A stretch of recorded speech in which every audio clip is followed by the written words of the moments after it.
Netanyahu को करना पड़ा पशेमानी का सामना। दर्जनों ममालिक का यानी दर्जनों देशों का नेतन्याहू के खिलाफ वॉकआउट। अब जरा सोचे कि इस्राएल का वजीर आजम जब कहीं कुछ स्पीच देने के लिए खड़ा हुआ है तो उसके सामने से कई मुल्कों के रिप्रेजेंटेटिव, कई मुल्कों के सरबराह वॉकआउट कर जाते हैं। यह कितनी बड़ी पशेमानी की बात है। नेतन्याहू के खिलाफ अक़वाम मुत्तहिदा में यानी यूनाइटेड नेशंस के जनरल असेंबली में शदीद रद्द-ए-अमल। आलमी दबाव के बावजूद इस्राइल जंग पर कायम।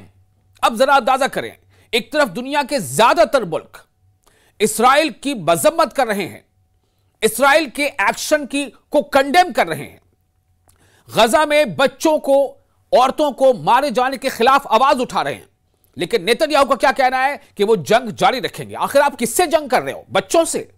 आप किससे लड़ रहे हो? औरतों से, महिलाओं से? क्या तमाम के तमाम फिलिस्तीन के लोग, तमाम के तमाम गजा के लोग हमास हैं? क्या सबके सब हमास के मेंबर हैं? अगर नहीं तो फिर उनकी जानों का जिम्मेदार कौन है? अगर मासूम बच्चे मारे जा रहे हैं तो उसके कत्ल का इल्जाम और उसके कत्ल का जुर्म किसके ऊपर आएगा? अगर खातून वहां मारी जा रही हैं तो उसके कत्ल का इल्जाम, उसके कत्ल का कसूरवार कौन होगा? अब तक 65,000 से ज्यादा फिलिस्तीनी जाँ बहक हो चुके हैं, 90% बेघर हैं। लेकिन इस्राएली वजीर आजम बेंजामिन नेतन्याहू ने जुमे को अक़वाम मुत्तहिदा की जनरल असेंबली से खिताब में जब कहा तो यह कहा कि इस्राएल को गजा में काम मुकम्मल करना होगा।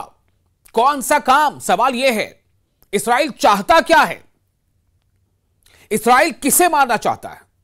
क्या घरों की दीवारें हमास हैं? क्या बहुमंजिला इमारतें, क्या 6 मंजिला, 8 मंजिला जो घर हैं, बिल्डिंग्स हैं, सोसाइटीज हैं, स्कूल्स हैं, अस्पताल हैं, क्या वो हमास है? या हमास किसी जीते जागते इंसान का नाम है? अगर वो हमास को टारगेट करना है तो फिर ये औरतें, बच्चे जो मारे जा रहे हैं, ये कहा जा रहा है कि अब तक जितने लोग मारे गए हैं उसमें ज्यादातर आम शहरी हैं। हर 4 में से 3 आम शहरी हैं, यह बताया जा रहा है। ये आंकड़े हैं। तो फिर इस्राएल चाहता क्या है? इस्राएल किसे मारना चाहता है और किसे मार रहा है? 70,000 के आसपास जो अभी तक इस्राएल ने वहां पर जाने ली हैं, उन 70,000 में से ज्यादातर औरतें और बच्चे मारे गए हैं। क्या वो हमास के लोग हैं? बेंजामिन नेतन्याहू ने हमास के खिलाफ जंग जारी रखने का इंदिया दिया है। हालांकि आलमी बिरादरी यानी कि वर्ल्ड कम्युनिटी बेंजामिन नेतन्याहू पर जंग खत्म करने के लिए दबाव बढ़ा रही है। नेतन्याहू के खिताब से कबल दर्जनों मुल्कों के रिप्रेजेंटेटिव्स, उनके सरबराह ऐवान से वॉकआउट कर गए, यानी कि एक तरह से उसके खिलाफ मैंडेट देते हुए कि हमें नेतन्याहू को नहीं सुनना है। नेतन्याहू को बायकॉट किया लोगों ने। हॉल में उनके खिलाफ नारे भी लगे। जी हां, आप सोचें, नेतन्याहू जब बोलने के लिए खड़े हुए तो उस हॉल में, यूनाइटेड नेशंस जनरल असेंबली के उस हॉल में नेतन्याहू के खिलाफ नारे लगे, इस्राएल के खिलाफ नारे लगे। और नारे लगाने वाले कौन लोग थे? नारे लगाने वाले तमाम मुल्कों के सरबराह थे, देशों के नुमाइंदे थे, उनके प्रतिनिधि थे, उनके लीडर थे, उनके नेतृत्वकर्ता थे, उनके कायद थे।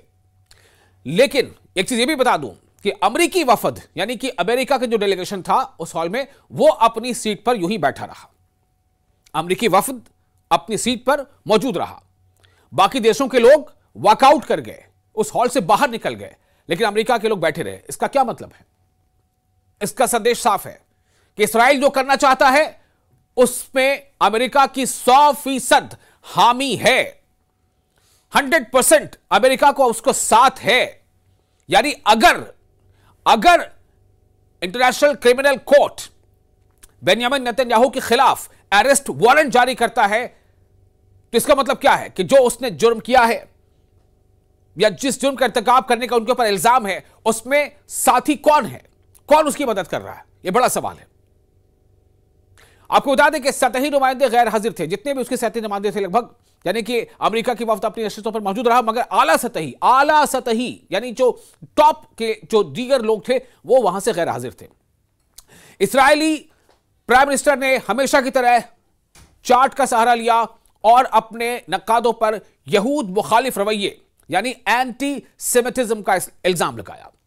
उन्होंने अमेरिकी सदर डोनाल्ड ट्रंप की तारीफ करते हुए कहा कि वो इस्राएल के सबसे बड़े इत्तेहादी हैं। यानी कि खुद इस्राइल इस बात को यूएनजीए में मान रहा है कि सबसे बड़ा इत्तेहादी, सबसे बड़ा दोस्त इस्राइल का कौन है? अमेरिका है। लेकिन दोस्त की जिम्मेदारी क्या होती है? क्या दोस्त हर काम में मदद करता है, चाहे वो काम गलत हो या सही, चाहे वो काम किसी की जान से खेलना हो या किसी की जान बचाना? इस्राएली फौज के मुताबिक नेतन्याहू की तकरीर गजा के शहरियों के मोबाइल फोन्स और सरहदी लाउडस्पीकर्स पर नशर भी की गई। यह खिताब एक ऐसे वक्त में हुआ जब ऑस्ट्रेलिया, बर्तानिया यानी ब्रिटेन, यूके, फ्रांस, कनाडा और दीगर मगरबी ममालिक यानी पश्चिमी देश फिलिस्तीन को बतौर रियासत, बतौर देश तस्लीम कर चुके हैं। और यूरोपीय यूनियन भी इस्राइल पर मुमकिना पाबंदियों पर गौर कर रही है। यानी यूरोपीय यूनियन इस बात पर विचार विमर्श कर रहा है कि इस्राइल पर क्या क्या पाबंदियां लगाई जा सकती हैं यूरोपीय यूनियन की तरफ से, किन किन तरह की चीजों को लेकर के सैंक्शंस लगाए जा सकते हैं यूरोपीय यूनियन की तरफ से। किसके खिलाफ? इस्राइल के खिलाफ। यूरोपीय यूनियन में तकरीबन 27 देश शामिल है। 7 अक्टूबर 2023 को जनूबी इस्राइल में हमास के दहशतगर्दाना हमलों में 1200 इस्राएली शहरियों की हलाकत के बाद इस्राइल ने गजा में हमास के खिलाफ अपनी अस्करी कार्रवाई यानी कि मिलिट्री ऑपरेशन का आगाज किया था, शुरुआत किया था। और गजा की वजारत सेहत यानी गजा की जो मिनिस्ट्री ऑफ हेल्थ है गजा की या फिलिस्तीन की कह लें, उसके मुताबिक अब तक इन इस्राएली कार्रवाइयों में 65,000 से जायद फिलिस्तीनी हलाक हो चुके हैं और 90% आबादी बेघर हो चुकी है। आप अंदाजा करें, 90% आबादी बेघर हो चुकी है। फिलिस्तीनी सदर महमूद अब्बास ने एक रोज कबल वीडियो लिंक के जरिए जनरल असेंबली से खिताब में आलमी बिरादरी पर जोर दिया था कि फिलिस्तीनी अवाम को उनके जायज हुकूक दिलवाए जाएं और मकबूजा इलाकों से इस्राएली कब्जा को खत्म कराया जाए। यहां एक चीज और आपको बता दूं, अमेरिका की जो बातें होती है ना, बड़ी बड़ी डेमोक्रेसी, पब्लिक, ह्यूमन राइट्स, लेकिन आप सुने, आपने अभी एक बात गौर की, मैंने क्या कहा कि फिलिस्तीनी सदर महमूद अब्बास ने एक रोज कबल वीडियो लिंक के जरिए जनरल असेंबली से खिताब में आलमी बिरादरी पर जोर दिया था। क्या जोर दिया था? कि फिलिस्तीनी अवाम को उनके जायज हक दिलवाए जाएं और मकबूजा इलाकों से इस्राएली कब्जा खत्म कराया जाए। वीडियो लिंक के जरिए क्यों खिताब किया पता है आपको? क्योंकि अमेरिका ने अब से चंद हफ्तों पहले फिलिस्तीन की जो अथॉरिटी है उनके अमेरिका आने पर पाबंदी लगा दी है। आप सोचिए, यानी जिस बेंजामिन नेतन्याहू के खिलाफ इंटरनेशनल क्रिमिनल कोर्ट ने अरेस्ट वारंट जारी किया है, उसके आने पर, अमेरिका आने पर कोई पाबंदी नहीं है। और जिसके खिलाफ ऐसी कोई बात नहीं है, फिलिस्तीन के सदर महमूद अब्बास, उसे अमेरिका आने पर पाबंदी लगा दी है, वीजा इशू नहीं किया गया। नतीजा क्या हुआ कि महमूद अब्बास यूएनजीए के उस सेशन में शामिल नहीं हो पाए खुद, यानी कि वहां पर शख्सी तौर पर वो मौजूद वहां नहीं हो पाए, क्योंकि अमेरिका पे आने पर पाबंदी लगा दी अमेरिका ने। तो वीडियो लिंक से खिताब करना पड़ा। आप देखिए दोहरा रवैया, किस तरह का दोहरा रवैया है। जिसके खिलाफ इंटरनेशनल क्रिमिनल कोर्ट ने अरेस्ट वारंट जारी किया है, अरेस्ट वारंट, उसके बावजूद वो अपने देश इस्राइल से कहां आता है? अमेरिका, और यूएनजीए के इजलास में शामिल भी होता है। और जिसके खिलाफ ऐसी कोई कार्रवाई नहीं हुई है, ऐसा कोई वारंट जारी नहीं हुआ है, उसे अमेरिका अपने आने पर पाबंदी लगा देता है। बहरहाल ये एक हकीकत आपके सामने हमने रख दिया। तो नेतन्याहू ने ताहम अपनी तकरीर में दो टूक मौकफ अपनाते हुए कहा कि फिलिस्तीनी रियासत का कयाम हमास को इनाम देने के मुतरादिफ होगा और वो ऐसा कभी नहीं होने देंगे।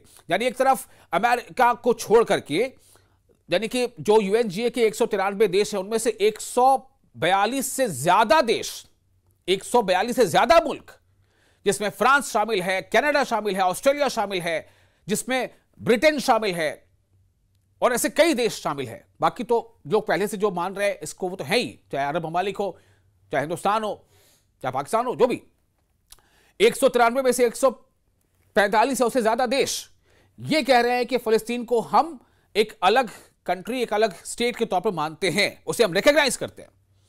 लेकिन इस्राइल क्या कह रहा है कि फिलिस्तीन को अलग स्टेट, अलग कंट्री के तौर पर माना जाना, ये इस्राइल कहता है कि उसे कबूल नहीं है और हम ऐसा नहीं होने देंगे। ये इस्राइल कह रहा है कि हम ऐसा नहीं होने देंगे। किसकी शय पर कह रहा है? किसके शय पर कह रहा है इस्राइल ऐसा? किसकी हिमायत हासिल है उसे? वो जो अपने देश को सुपर पावर कहता है, क्या उसकी हिमायत? क्या उसकी हिमायत नहीं? जो बड़ी बड़ी डिंगे हाँकता है ह्यूमन राइट्स को लेकर के, इंसानी तहफुजात के दावों को लेकर के। बहरहाल, तो गजा की सिविल डिफेंस एजेंसी ने कहा है कि जुमे को इस्राएली फौज के फिजाई और जमीनी हमलों में मजीद 22 फलस्तीनी हलाक हो गए, जिसे फलस्तीनी ये कहते हैं कि शहीद हो गए, जिनमें से 11 हलाकतें गजा सिटी में हुई। ये हलाकतें एक ऐसे दिन हुई जब इस्राएली वजीर आजम बेंयामिन नेतन्याहू ने अक़वाम मुत्तहिदा की जनरल असेंबली से, यानी संयुक्त राष्ट्र संघ की जनरल असेंबली से खिताब में, अपनी स्पीच में गजा में जंग जारी रखने का ऐलान किया। इधर वो ऐलान कर रहे हैं, उसी दिन उधर हमले हो रहे हैं और आम शहरी मारे जा रहे हैं, औरतें मारी जा रही हैं, महिलाएं बच्चे मारे जा रहे हैं, बुजुर्ग बूढ़े मारे जा रहे हैं। उनको खाने पीने की कमी हो रही है, उन्हें अद्वियात की कमी हो रही है, उन्हें दवाओं की कमी हो रही है। अस्पतालों में बम गिरा के अस्पतालों को तबाह कर दिया गया है। स्कूलों में बम गिरा के स्कूल को पढ़ने लायक रहने नहीं दिया गया कि वहां जाके कोई पढ़े। इबादत गाहों को निशाना बनाया गया है। मस्जिद तो छोड़िए, मस्जिद को निशाना बनाया ही जा रहा है। कई चर्चों को भी निशाना बनाया गया या निशाना बन गए। इस्राएली फौज ने एक बयान में कहा कि गुज़िश्ता 24 घंटों में गजा भर में 140 से ज्यादा मकामात को निशाना बनाया गया, जिनमें दहशतगर्द, सुरंगें और अस्करी ढांचे शामिल हैं। यानी एक हमास के बहाने से उसने पूरे गजा को तबाह कर दिया। आप सोचें, क्या दुनिया यह कहती नहीं है कि इस्राएल बहुत हाईटेक है? क्या दुनिया यह कहती नहीं है कि इस्राएल के पास बहुत हाईटेक हथियार है? क्या इस्राएल ने ईरान के अंदर इस्माइल हानिया को नहीं मारा? ईरान के अंदर, दूसरे देश के अंदर, जबकि उस देश की अपनी सिक्योरिटी सब कुछ तमाम कुछ है, फिर भी इस्राएल के इसमें कामयाब नहीं हुआ। क्या इस्राएल ने कतर के अंदर हमला नहीं किया, एक खास पिन पॉइंट करके उस जगह पर? अगर इस्राएल ऐसा कर सकता है तो क्या इस्राएल अपने बंदियों को चाह ले तो ढूंढ नहीं सकता?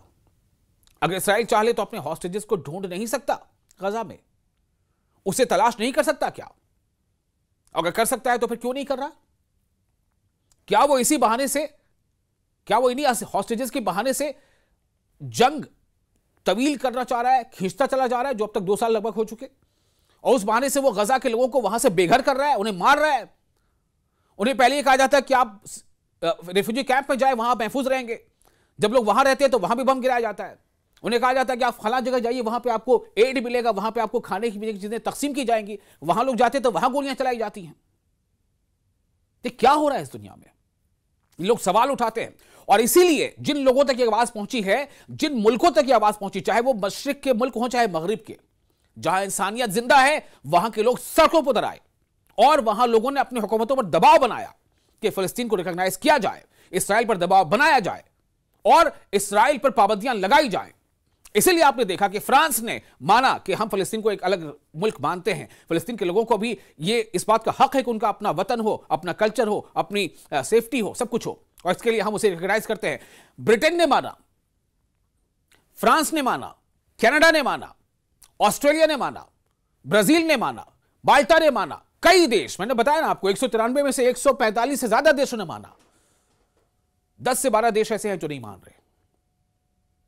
और इसराइल कह रहा है कि अमेरिका मेरा दोस्त है, वो हमारा अहम इत्तेहादी है, और इसराइल कह रहा है कि हम उन मुल्कों की बातें नहीं मानेंगे। इसराइल ये कह रहा है कि हम हमले जारी रखेंगे। जंग, अरे जंग तो उससे होती है ना जो कम से कम बराबर का हो। जंग किससे लड़ी जाती है? एक मुल्क की फिजाइया यानी एयरफोर्स, डिफेंस में आर्मी, नेवी, क्या हमास के पास ये चीजें हैं? क्या उसके पास एयरफोर्स है? क्या उसके पास नेवी है?